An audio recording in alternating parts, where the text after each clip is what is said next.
మనం ఒబెసిటీని క్లాసిఫై చేయడానికి BMI వాడుతుంటాం కదండి. BMI కాకుండా there are other ways to check your obesity status also. ఎందుకంటే సేమ్ BMI ఉండి కూడా డిఫరెంట్ మెటబాలిజం వల్ల మనకు కాంప్లికేషన్స్ ఉంటాయి. అంటే సేమ్ BMI ఉండి ఒకళ్ళు హెల్తీ ఉండొచ్చు, ఒకళ్ళు అన్హెల్తీ ఉండొచ్చు.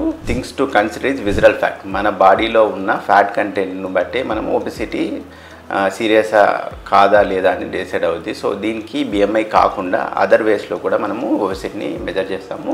One is your waist circumference, other is waist to hip ratio, there is a DEXA scan. DEXA స్కాన్లో మనకు బాడీలో ఉన్న విజరల్ ఫ్యాట్ కంటెంట్ ఎంత ఉంది అని టోటల్ బాడీ చెక్ చేస్తారు.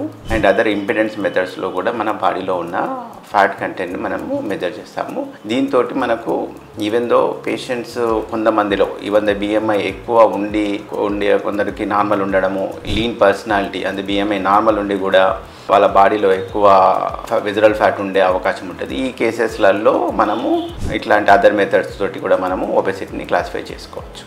అదర్ థింగ్ అండి మెటబాలికల్లీ హెల్తీ ఒబెసిటీ అని, as I told you earlier, మనకు కొందరు దాంట్లో ఈవెన్ దో ఒబెసిటీ క్లాసిఫికేషన్ ప్రకారం BMI మోర్ దాన్ 25 ఉండి కూడా వాళ్ళ కొలెస్ట్రాల్ లెవెల్స్ కానీ షుగర్ లెవెల్స్ కానీ బాడీలో లివర్ ఎఫెక్ట్ అవ్వడము అదంతా ఏమి ఉండదు. They will be very healthy if you do all the investigations. వాళ్ళను ఈ కేటగిరీ కింద పెడతారండి.